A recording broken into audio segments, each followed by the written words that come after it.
Hello, I'm Bob Challoner, the President and CEO of Southampton Hospital, and I'd like to welcome you to another edition of Focus on Southampton Hospital, your monthly television program about the goings-on at your community hospital.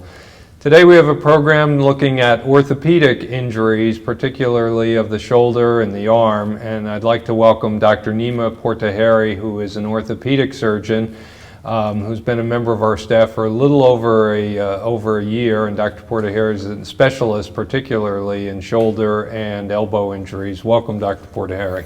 I'd first like to talk to you a little bit about yourself. Tell me a little bit about your background, where you trained, and how'd you end up out here in Southampton Hospital? Absolutely, Bob. I've been out here for a little over a year. Right. I'm originally from New Orleans, Louisiana. New Orleans, so you must know good jambalaya and gumbo, actually, right? Gumbo, yes, Right. Absolutely. And I did my medical school training out there at Tulane University. Tulane, great. Yes, and then I completed my orthopedic surgery training at Seton Hall here in New Jersey. Okay. And then I completed my shoulder and elbow fellowship at Beth Israel in Manhattan, where I learned specialized techniques in arthroscopic shoulder surgery and shoulder replacement surgery. Wow, that's amazing training. How much time did the fellowship take past? An orthopedic residency, people should know, is already 4 or 5 years. 5 years. 5 years, and then you did a fellowship beyond that. For another year, yes. Wow, that's tremendous. We're very happy and lucky to have you out here in Southampton. How'd you end up out here? Well, it's a beautiful place, Yeah. and I really enjoyed being in this area. Right. And I appreciate the quietness and beauty of this area. Right, not so quiet in the summer as we're discovering, no. but certainly we look forward to those off-season months, right? Absolutely. So, and I'd like to talk to you a little bit about that too, because you probably see some of the injuries and things we see with a very outdoors-oriented community. But let's first of all talk a little bit about some of the areas we'll talk today about will be elbow injuries, rotator cuff tears, and shoulder arthritis. And we'll start with the elbow, and I know there's a number of conditions with the elbow. And first of all, let's talk about one of the things many people suffer from out here with all the tennis courts is tennis elbow. What is it exactly, tennis elbow? Well, first of all, it's an extremely common painful elbow condition involving inflammation and pain of the forearm muscles that insert on the outside part of the elbow. Okay. Patients typically complain of pain and tenderness on the outside of the elbow and weakness in their grip strength. Okay. It's extremely common in tennis players, but it can really occur in anybody who does manual labor, such as painters or carpenters. Is it a repetitive motion injury? Absolutely. It's an overuse injury, and microscopic tears occur in the forearm muscles and inflammation, and this causes pain in people. Okay. And other sports other than tennis as well, or? Golf as well. You can Golf see as it well. in golf as well, Okay. but typically tennis. Okay. And how's it treated? Well, typically what I recommend to patients is first rest, Okay. which is difficult to get people to do a lot of times, actually. Especially when the weather's great. Absolutely. I recommend them to ice the outside of their elbow, Okay. take anti-inflammatory medications such as Motrin and Naproxen as well. Okay. It's also very important to stretch the muscles on the outside of the elbow and to strengthen them. Stretch before you've injured, or stretch actually even after? Stretch before you start playing, and Okay. also as part of a maintenance program, stretching and strengthening the muscles on the outside of the elbow. One of the questions I have when you do injure yourself, ice or heat? The old question, what comes first? Does it really matter? In the acute phase, in the beginning, I typically recommend ice and eventually heat. Okay. Surgery ever for tennis elbow, or? Well, 80 to 95% of people get better through non-operative means, Right. i.e. stretching, anti-inflammatory medication, injection. Also with tennis players, I also recommend they get their equipment checked to make sure it's the appropriate fit for them. That makes a difference. Absolutely. Really. A significant amount of stress is placed on the forearm muscles when playing tennis, and having a stiffer racket with looser strings actually helps decrease that stress significantly. Any early signs to anything you can pick up early on that you're starting to develop tennis elbow to warn you maybe take a little easier or do something differently? Well, patients will typically complain of pain and tenderness on the outside of their elbow. Okay. that would be one of the earliest signs. Okay. And does it become debilitating with time, or? It can become pretty painful. It depends on the person. Okay. And golfer's elbow, I know, is another. Is it related, or is it a different condition? It's different. It's a different set of muscles on the inside of the elbow, actually, Okay. That become painful and inflamed. And I've seen some people develop arm pains, both arms. Is there any condition related to issues with, I guess, playing off one arm against the other, or is it typically only in one arm, tennis elbow? It's typically in the dominant arm, but it can Okay. also occur in the non-dominant arm as well. Okay. And how do you treat golf elbow? So what I typically recommend is rest, number one, and also to slow your golf swing, because a significant amount of stress is placed upon the muscles on the inside of the elbow during the swing. I also recommend a brace to be worn around the forearm to help decrease the stress on the forearm muscles during play. Forearm, so, okay. Yes. What about with tennis elbow? Is a brace make sense Absolutely, for there's that a as well? brace as well. It actually goes over the forearm near the elbow to help reduce stress on the forearm muscles as well. Okay. Either of these more likely to occur with age, or? Well, typically tennis elbow is seen in people between 40 and 50 years of age, but it can really occur in anybody. Okay. Any relationship to genetics or stature or any? No, not typically, no. No. And weekend warriors, it's something we see more often with weekend warriors? It really? Absolutely, Okay. absolutely. The people that are really just not exercising as regularly as they should be. Absolutely. And I know the other area that you work on is rotator cuff surgery, and I've heard the term, a lot of us hear the term rotator cuff injury. What exactly is a rotator cuff, and where is it? Okay. Well, the rotator cuff is a group of 4 very important muscles that surround the shoulder joint, and they're essential to shoulder motion and stability. Tears in the rotator cuff are actually fairly common, particularly as patients age. Okay. And what's interesting, they all sound somewhat related, elbow, tennis, and rotator cuff. It's not actually the bone that's affected, it's the muscles around them? Absolutely. Right. These are all muscle injuries. Okay. And why does it affect the bone structure at all, or the joint itself? It's really? No. Typically not. Typically not. Okay. So when a doctor or patient ends up with rotator cuff surgery, what exactly is happening then in the surgery? What are you doing in that surgery? Well, as a shoulder specialist, the vast majority of rotator cuff tears I do are arthroscopic through a minimally invasive procedure. Okay. So I repair the rotator cuff tendon with suture and anchors through small incisions no larger than the width of a pinky. Really amazing. And people go home the same day after the procedure. Same day after procedure? Absolutely. Wow. So you're actually sewing the torn muscle back together? Or? Back to the bone. Oh, back where to it the attaches, bone. yes. Really? You're actually reattaching to the bone? Yes.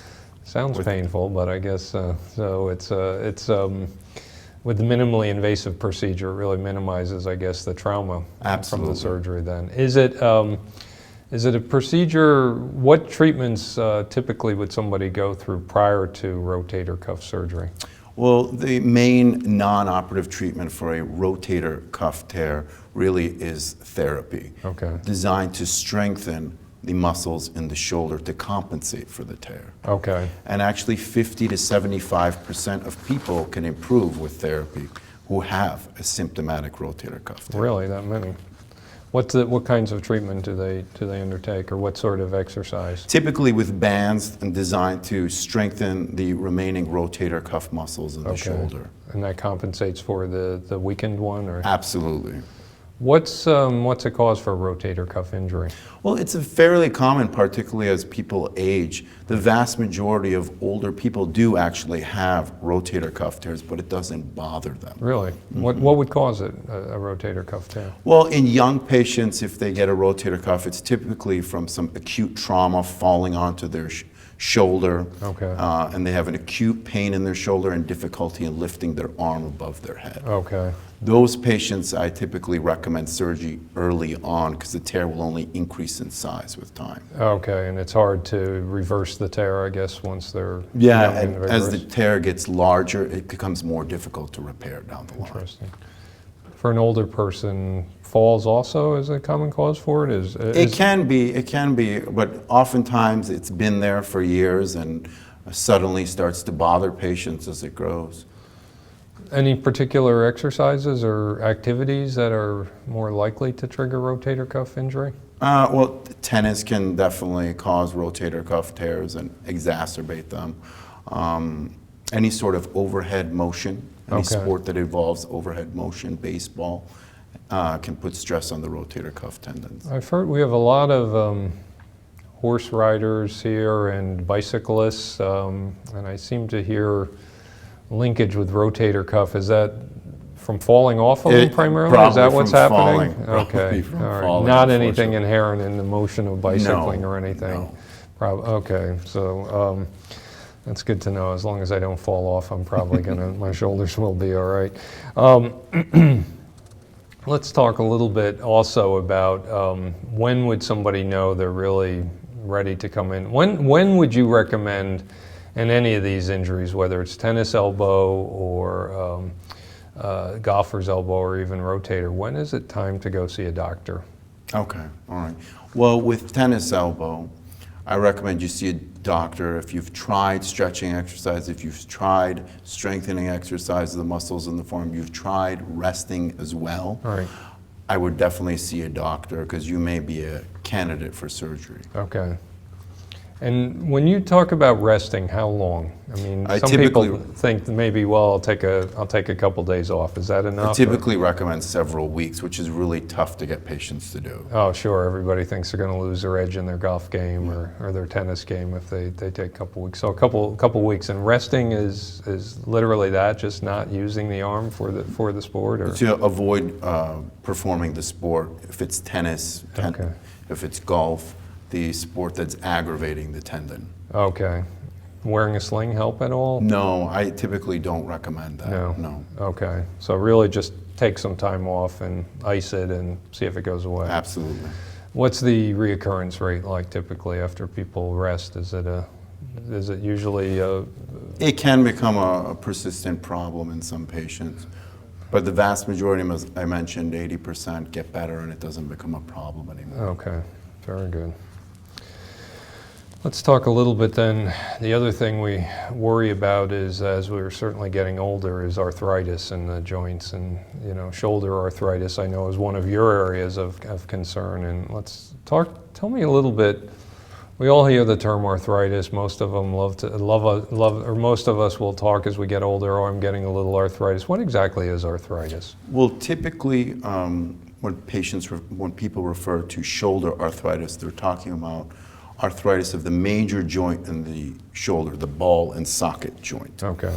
And what happens with that is typically with age, we lose the cartilage covering of the bones. And that's what we refer to as shoulder arthritis. Okay. There's also a minor joint in the shoulder called the AC joint, which can become arthritic, but oftentimes doesn't bother patients. Okay.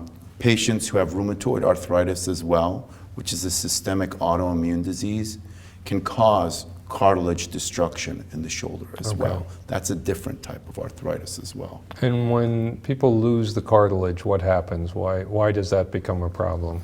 Well, patients can have pain in their shoulder. Oftentimes they'll have stiffness, difficulty reaching onto a shelf, combing their hair. Okay. Those are frequent complaints from people with shoulder arthritis. Okay, and that's the cartilage, I guess, is somewhat lubricating the bone. Absolutely. So without the cartilage, you're grinding bone to bone? Is Literally grinding bone. Right. Yes. And that's an issue that typically is age-related? Can it be stress-related as well, or repetitive motion-related as well? It's typically seen in patients as they age, although in patients who've had significant trauma, fractures in the shoulder, they can develop arthritis early on in life. They can, okay. Anything we can do to reduce the rate at which arthritis develops or prevent it? For osteoarthritis, there really is nothing you can do. It progresses with time. Okay. For things like rheumatoid arthritis, being on the proper rheumatoid medication can actually slow down the progression of the disease. Okay, and how would we know if we've got osteo or rheumatoid? Is that something we'd need a doctor to diagnose for us? Yes, absolutely. Okay. How do you treat shoulder arthritis?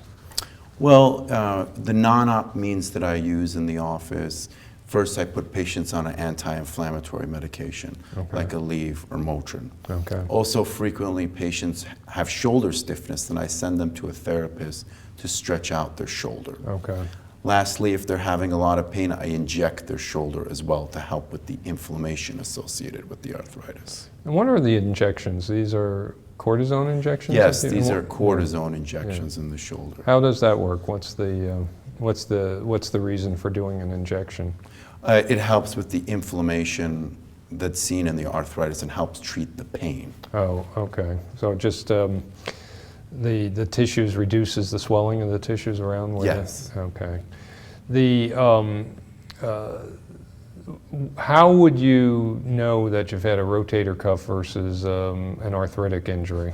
Well, typically shoulder arthritis is seen in older patients. Okay. And people with shoulder arthritis are more stiff than people with rotator cuff tears. Shoulder arthritis are Yes. more stiff with Yeah, that. these frequently have more stiffness than patients with rotator cuff Okay. tears. Probably something that develops gradually as well, I would guess, or Shoulder arthritis, yes. Okay. Whereas a rotator cuff is something you could link it directly to a fall. An injury, yes. Exactly right. So are there options for arthritis once the injections stop working or the therapy starts working? Tell me a little bit about, are there then surgical options? Absolutely. If you have mild arthritis in your shoulder, we can perform a minimally invasive arthroscopic procedure where we shave down the bone spurs in the shoulder and release the scar tissue to help with pain and improve patients' motion. Bone spurs are outcroppings? Are they what they sound like? Yes, actual they are. spurs They're on them? outcroppings Right. on the joint. And those happen as a result of the arthritis? Yes. Okay. What about shoulder replacement surgery? Is that an option? So I offer that to patients with moderate to severe arthritis in their shoulder. Okay. And what we do is replace the arthritic bone with metal and plastic. Okay. And patients actually do very well with regards to pain relief, and they have significant improvement in their motion as well, typically. Interesting. And I've heard, I seem to hear a lot about hip and knee replacement surgery, not so much about shoulder. Is it as common, or is it a... It's about 1/10 as common as hip and knee arthritis. It is. It's not as common. Okay, so it just doesn't, the occurrence of the arthritis in the shoulder doesn't seem to progress as fast, or doesn't happen as often? It doesn't happen as often. Right. Somebody needs a shoulder replacement, what can they expect in terms of hospitalization and recovery rates? Well, when I perform a shoulder replacement, patients go home actually the following day after surgery. Following day? Yes. Wow, yes. that's pretty amazing, actually. Yes.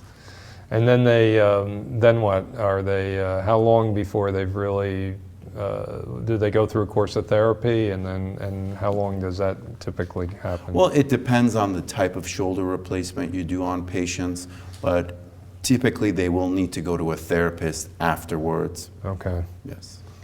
Pretty much restore full restoration of function?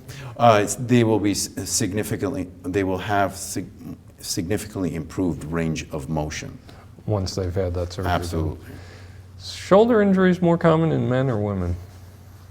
Or really no difference? I would say men, but... Okay, from the athletic. And rotator cuff, for some reason I thought I heard once rotator cuff can happen more in women. Is that true or no? Not necessarily. It's really age-related. It is, okay. Yes. Okay. So anyone that's out there aging and then participating in some of these upper body kind of sports is a little more... Overhead sports absolutely are at risk. Any injuries early in life that maybe can reoccur later on with problems, whether arthritis or...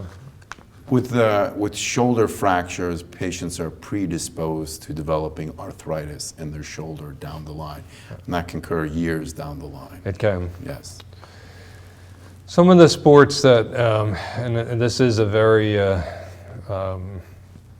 outdoor-oriented culture that we're living in out here. There's so many great things. Any sports in particular? I mean, tennis, golf, certainly. I see people rowing and paddling. Is that something that seems like a repetitive motion kind of potential? Is that an issue for people, or? Typically not. No. I mean, it does place stress on the rotator cuff tendons, but it's typically not an issue. Right. Swimming or water sports? Swimming is actually great for the shoulder. It is, okay. Yes. So that's something we It's a should low impact exercise on the shoulder. get it, just like on the legs, I guess. Swimming, Yes. we should all probably do more swimming. Yes. So exactly. And bicycling, certainly okay, except if you're like me and clumsy and tend to fall off Yes. your bike frequently is a challenge.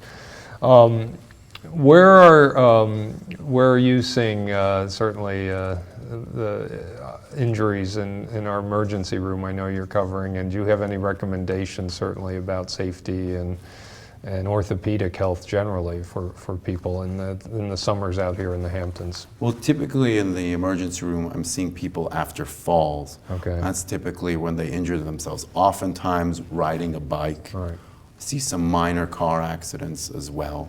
All right. And typically falling from a standing height. I've noticed biking, we see a lot of bike injuries, and often it's the soft shoulder that we have alongside the highways here. The sandy shoulder tends to be a little bit of a barrier and a challenge for people on their Absolutely. bikes. Other sorts of surgeries, doctor, that you're interested in orthopedic, I know you do perform other replacement surgeries Yes. as well? Elbow replacements as well. Okay, and elbow replacement, when would we get to the point of doing an elbow replacement surgery? Well, you'd need to have severe arthritis in your elbow joint. It's actually much less common than shoulder arthritis, Right. particularly because the rheumatoid medication is so much better now than it used to be. Okay, and is it a same sort of surgery where you're replacing the actual joint with a synthetic or metal Yes, joint? with metal, All right. metal and plastic, yes. Elbow, is that a ball in a socket like the shoulder? Or? That's a hinge joint. The Oh, a elbow is a hinge. hinge joint. Okay, all right. It's amazing to me that we're actually able to reproduce these with artificial parts, frankly. I mean, the days of the era of the bionic man or woman really seem like they're upon us. Elbow surgery, again, if they've had a replacement surgery, are they able to resume full function? Well, it's trickier with a elbow replacement. We actually put patients on a weight restriction, actually. They can't do any heavy lifting with the elbow that we replaced, unfortunately. And that's Okay. just a design limitation. It is, okay. Yes. Issues with the wrist or hand as well? Do you see many challenges with wrist injuries? Yes, yes. Yeah. And are those also repetitive motion primarily? Typically, the wrist injuries that I'm seeing are from falling on an outstretched hand. People were breaking their wrists or their wrist bones. Okay. Yes. What about children? Do you have any recommendations? If a child hurts their shoulder, it's always a concern of parents if they've fallen on their shoulder, and long-term sort of effects of do rotator cuff tears occur in children? I guess would be a It's question. very rare for a child to get a rotator cuff tear. Just because they're a little more flexible, I guess? The or- bone usually breaks before the tendons. Oh, really? Okay. Yes. I guess kids are just a lot more malleable Yes. than we older people are. And any recommendations on, I always hear about lifestyle and maintaining healthy joints and healthy body generally. Do you see a difference in people who maintain their weight and eat a healthier diet? Absolutely. Yeah. Patients who are less heavy typically have less arthritis in their joints, Okay. and it's less of a problem for them as well. Okay. Any diet recommendations, healthier eating, general, just less calories, Less I guess, than many of calories. us are inclined to do. Yes. Tell us a little bit, I think, in terms of your own experience, in terms of the rotator cuff surgery. I've heard some stories of people who've had the surgery and bounced back immediately, and other people it seems to take months and years. Is there any reason for that, or is there any recommendation for post-surgical care? Well, I mean, the outcomes with arthroscopic rotator cuff repair are actually excellent. 95% of people have excellent pain relief after rotator cuff surgery. There may be some outliers, but the vast majority of people do very well. They do. Yes. And is the arthroscopic surgery for rotator, is that relatively recent type of surgery? Did it used to be open surgery? Yes. Yeah. Before arthroscopic techniques, rotator cuff tears were done open, which caused more pain in patients. But for the most part now, most people are doing them arthroscopically. Most are, okay. And that's as you said, it's a day in hospital also? Same day, patients leave the same day. Oh, they do? There's not even an overnight stay at this point? Yes. Any age limits on the surgery? Not really, no. Okay. And typically,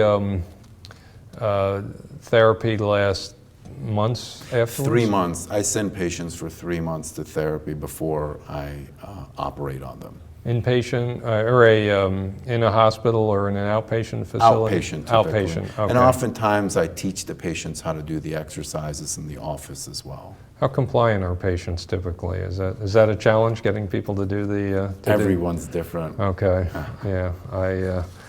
I know myself, I've gone through a couple courses of physical therapy, and I tend to lose interest after a couple days, and I always regret it later on. So certainly it's an opportunity to encourage people, I think, to stay with it. It's painful at first, right, getting into the therapy. Absolutely. So just getting over that initial hump is a little bit of a challenge.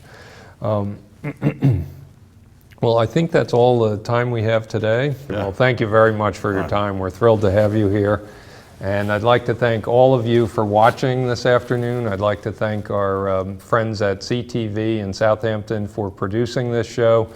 I'd like to thank our friends in LTV for airing it in our East Hampton communities. And as always, if you have any questions or concerns or simply need help navigating the health system here on the South Fork, please give my office a call at 631-726-8555. Thank you, everyone, and good health.